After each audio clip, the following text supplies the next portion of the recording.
Good evening friends, welcome to Madhuri's life. আমি প্রতিদিন একটু একটু করে আমি শৈলেন্দ্র নারায়ণজির লেখা তপভূমি নর্মদা থেকে পাঠ করে শোনাচ্ছি। কাল যত অবধি পড়েছিলাম তারপর থেকে আজকে পড়ছি। পণ্ডিতজি পূজা পাঠের জন্য মন্দিরে চলে যেতেই সুমের দাসজি বললেন, চলো তোমাকে সঙ্গে নিয়ে নর্মদার ধারা কিভাবে কটিতীর্থের ঘাট হতে পশ্চিমগামিনী হয়ে বয়ে যাচ্ছে পথটা দেখিয়ে নিয়ে আসি। কিছুটা দূরে দক্ষিণে রয়েছে পাতালেশ্বর শিব মন্দির, পাশেই রয়েছে একটি বিশাল আম্রবৃক্ষ। 5-6 হাত নিচে এক গহ্বরের মধ্যে বিরাজিত রয়েছেন পাতালেশ্বর মহাদেব।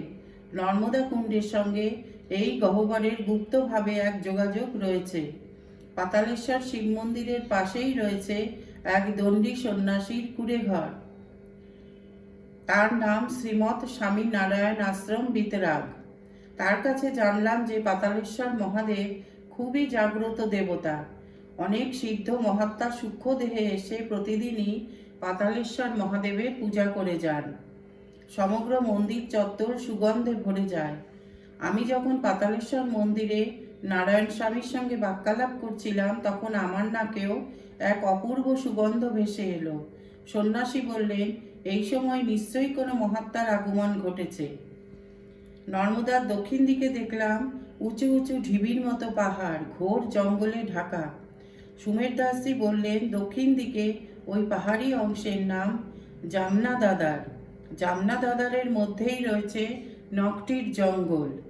এই নকটির জঙ্গল বিষধর সাপ এবং সাপদে পরিপূর্ণ। নকটির জঙ্গল ভৃগু কমণ্ডলু পর্যন্ত বিস্তৃত। সুমের দাসজি আমায় বললেন, একদিন তোমাকে ভৃগু কমণ্ডলু দেখিয়ে নিয়ে আসার ব্যবস্থা করব। তার সঙ্গে পুনরায় ফিরে চললাম কটিতীর্থের ঘাটে। সুমের দাসজি তাড়া লাগালেন, বললেন, চলো চলো, ধর্মশালায় তাড়াতাড়ি ফিরে যাই, ভোজন বানাতে হবে। অনেকক্ষণ ধরে লক্ষ্য করছিলাম এক সৌম্যকান্তি ভদ্রলোক কটিতীর্থের চারদিকে ঘুরে ফিরে তার সঙ্গী একজন যুবককে মন্দিরগুলির চূড়াগুলি দেখিয়ে মন্দিরের গায়ে আঙুল ঠুকে ঠুকে কিছু বোঝাচ্ছিলেন। তারা দুজনে ধীরে ধীরে কুণ্ডের কাছে এসে দাঁড়ালেন। তার সঙ্গীকে যা বললেন তার মর্মার্থ এই, অন্ধ সংস্কার এবং ভক্তিবশেই আমরা ভারতীয়রা সব জায়গায় জায়গায় তীর্থ ও মন্দির গড়ে তুলেছি। যেখানেই আমরা প্রাকৃতিক সৌন্দর্য বা প্রকৃতির ভয়াল রূপ দেখেছি সেখানেই আমরা মন্দির তৈরি করে ফেলেছি। এই যে নর্মদা মন্দিরে এত শিব দেখছো, এই শিব পূজা মহেঞ্জোদড়ো হরপ্পার যুগ থেকে আর্য সংস্কৃতির মধ্যে এসে অনুপ্রবেশ করেছে।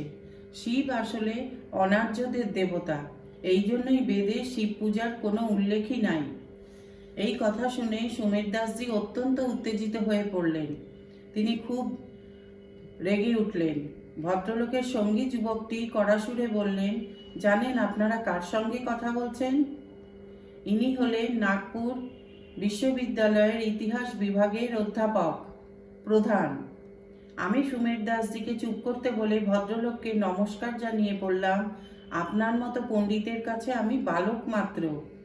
আমার ধৃষ্টতা যদি মার্জনা করেন তবে সবিনয় জানাতে চাই, বেদে কিন্তু বহু স্থানে শিবের উল্লেখ আছে। বৈদিক ঋষিরা শিবকে অনাদি কারণ মূল ভগবান বলে মানতেন। আমি আপনাকে বেদমন্ত্র শোনাই। এই বলে করজোড়ে আমি বেদমন্ত্র বলতে লাগলাম। বেদমন্ত্র পাঠ করে আমি মাটিতে সাষ্টাঙ্গে প্রণাম করলাম। অমরকণ্টকের দ্বিতীয় দিন ভোরে উঠেই আমরা দুজনে নর্মদা ঘাটে স্নান করতে গেলাম। সুমের দাসজি তার ছোট কমণ্ডলুতে জল ভরে বললেন, চলুন আজকে জলেশ্বর মহাদেবের কাছে আপনাকে নিয়ে যাই। ধর্মশালা থেকে বেরিয়েই কিছুটা এবড়ো খেবড়ো রাস্তা অতিক্রম করেই একটা চওড়া পাকা রাস্তায় গিয়ে পড়লাম। এই পাকা রাস্তার নাম সাডল রোড।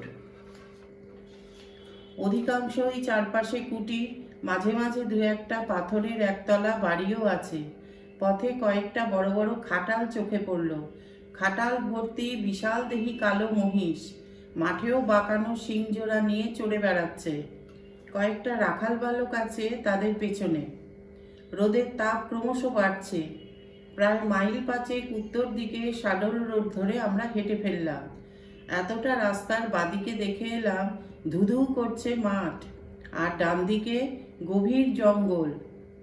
সেই বন খাদের অন্ধকারে কোথায় যে নেমে গেছে তার কোনো হিসাব নেই। ঘন জঙ্গলের ওপারে আবার পাহাড় আর পাহাড়। ডান পাশে দেখলাম পাথরের দুটি বিরাট চাঙর পাশাপাশি, তার মাঝখান দিয়ে সরু পথ। এইখানে ডান দিকে সুমের দাসজি মোড় নিলেন।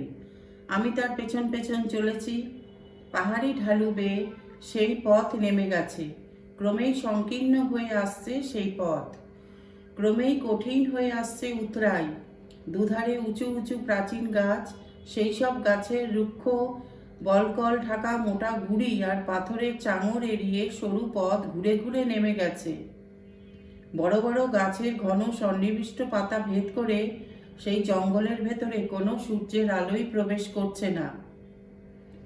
ছায়া ছায়া অন্ধকার, আঁকা বাঁকা পাকদণ্ডিতে কোথাও কোথাও মোটা মোটা শিকড় এবং কাটা ঝোপ। সেই সব ডিঙিয়ে ডিঙিয়ে আমাদের হাঁটতে হচ্ছে। মাঝে মাঝেই হোঁচট খাচ্ছি আর পা দুটো ক্ষতবিক্ষত হয়ে পড়ছে।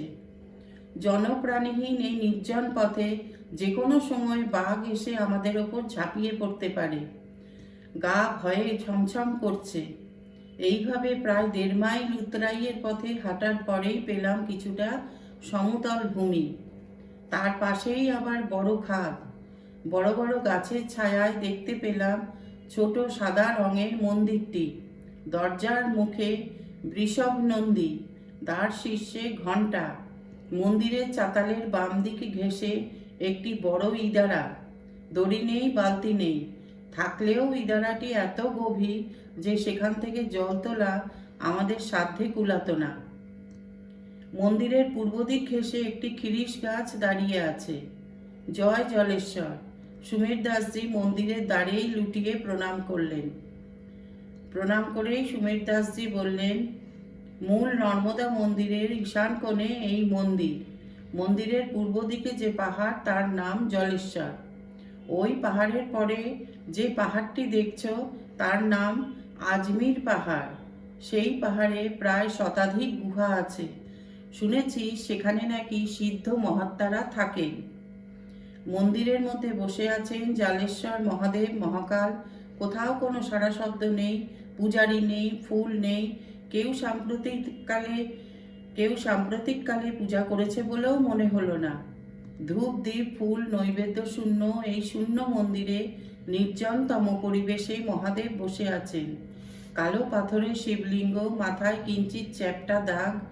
মন্দিরের একতলা পশ্চিমমুখী। মন্দিরের পূর্ব দিকে একটি খিরিস গাছ। কমণ্ডলুটি আমার হাতে এগিয়ে দিয়ে সুমের দাসজি বললেন, আপনি জলেশ্বর মহাদেবের মাথায় জল চড়ান। আমি অবাক হয়ে গেলাম সাধুর এই উদারতায়। তিনি জানেন নর্মদা জলেশ্বরের বড় প্রিয়। এই দুর্গম পথে তিনিই কষ্ট করে এই জল বয়ে এনেছেন। এখন নিজে না আগে ঢেলে আমাকে তিনি দিচ্ছেন সেই জল মহাদেবের মাথায় ঢালতে। আমি জলেশ্বরজির মাথায় কিছুটা জল ঢেলে কমণ্ডলু তার হাতে দিলাম। তিনি বাকি জল শিবের মাথায় ঢেলে দিলেন। ঢেলে দিয়ে তিনি বললেন, বম বম ববম বম। এই মন্ত্রধ্বনি গম গম করতে লাগলো মন্দিরের মধ্যে। রোমাঞ্চিত হলাম, গায়ে কাঁটা দিয়ে উঠল। আজ এই পর্যন্তই পড়লাম। কাল আবার বাকি অংশটা পড়ে শোনাবো। তোমাদের যদি ভালো লাগে শুনতে তাহলে প্লিজ লাইক, শেয়ার, কমেন্ট করো। আজ তাহলে আসি, আবার কালকে পরের অংশ পড়ে শোনাবো।